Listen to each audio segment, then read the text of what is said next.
రేవంత్ రెడ్డి ముఖ్యమంత్రి అయిన తర్వాత తను ఏమనుకున్నాడంటే డెఫినెట్ గా ఉస్మానియా యూనివర్సిటీకి వెళ్ళాలి అనే ఒక కోరిక బహుశా బలంగా ఉండి ఉండొచ్చు. ఎందుకు అంత బలంగా ఉంది అంటే తెలంగాణ ఉద్యమం లోపల ఎవరి వీపులు సాపనేవి అక్కడ అందరికి తెలిసిన విషయాలు, పేర్లు అనవసరం. సో ఉద్యమాలకు పురుటిగడ్డ లాంటిది ఉస్మానియా, కాకతీయ యూనివర్సిటీలు. వీటి గురించి మనం ప్రత్యేకించి చెప్పాల్సిన పని లేదు. అక్కడ ఉండే భావాజాలం కానీ భావోద్వేగాలను కూడా మనం మాట్లాడాల్సిన అవసరం లేదు, డెఫినెట్ గా అందరికి తెలిసిన విషయాలు. కానీ అక్కడికి పోవడానికి గల కారణాలు ఏంటి అంటే తను ముఖ్యమంత్రిగా ఇంతవరకు ఎవరు చేయలేని పని నేను చేస్తున్నాను, నేను చేశాను.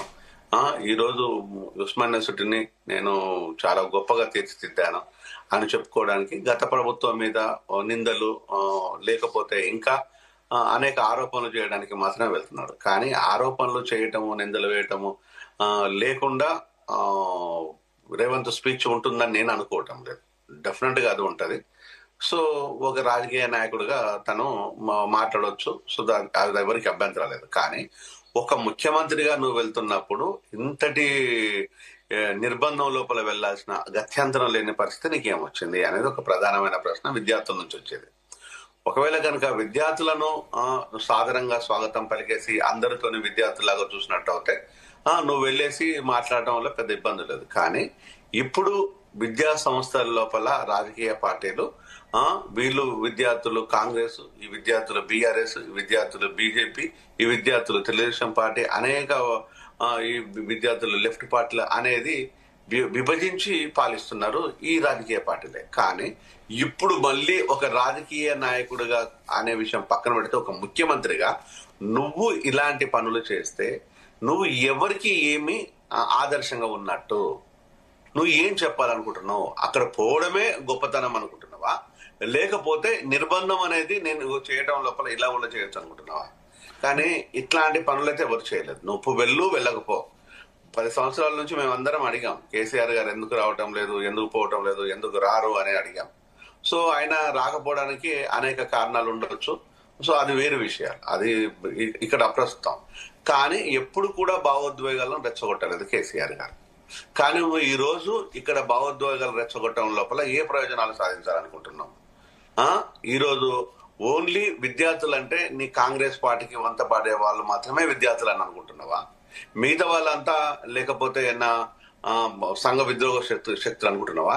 ఈ రోజు నిర్బంధించేసి అరెస్టుల పర్వం సాగించేసి ఇప్పటి వరకు నాకు వచ్చిన సమాచారం, నాకున్న ఇన్ఫర్మేషన్ ఏంటంటే విద్యార్థుల మీద విపరీతమైన ఆంక్షలు, అరెస్టులు, వాళ్ళను రూముల్లోంచి రానియకపోవటము, ఇక్కడ ఒక విపరీతమైన నిర్బంధం. అంటే బారికేడ్లు కూడా ఏర్పాటు చేసినటువంటి పరిస్థితి 144 సెక్షన్ కూడా పనికిరానంత నిర్బంధం.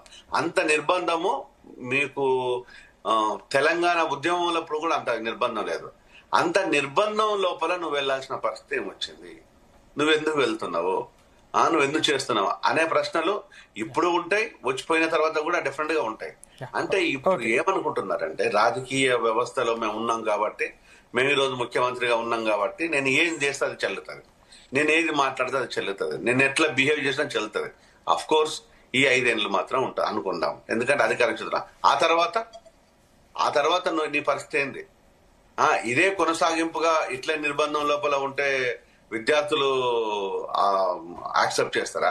మేము యాక్సెప్ట్ చేస్తామా? ప్రజానికం యాక్సెప్ట్ చేస్తుందా? మేమంటే ప్రజల ఒక్కలమే కదా, మేము ప్రత్యేకమైన వ్యక్తులేం కాదు కదా. ప్రజలలో ఉండే మేము ఒక నార్మల్ మనుషులమే కదా. అలాంటి పరిస్థితుల్లో ఉండే మాకు మేము డెఫినెట్ గా ప్రజల దగ్గరికి వెళ్తుంటాం, చెప్తుంటాం. రేవంత్ చేసేది నీకు నచ్చొచ్చు గానీ ఈ రోజు విద్యార్థులకు నచ్చట్లేదు. విద్యార్థులకు నచ్చట్లేదు అనే విషయాన్ని అనే కంటే ఈ రోజు యావత్ తెలంగాణ కూడా నచ్చదు అనే విషయాన్ని రేవంత్ తెలుసుకుంటే బాగుంటుంది ఇప్పటికైనా. ఓకే, మనతో పాటు కాంగ్రెస్ నుంచి డాక్టర్ లింగం యాదవ్ గారు జాయిన్ అయ్యారు. లింగం యాదవ్ గారు, గుడ్ మార్నింగ్. నేను మీ దగ్గరికి వస్తాను, మీతో మళ్ళీ మాట్లాడతాను.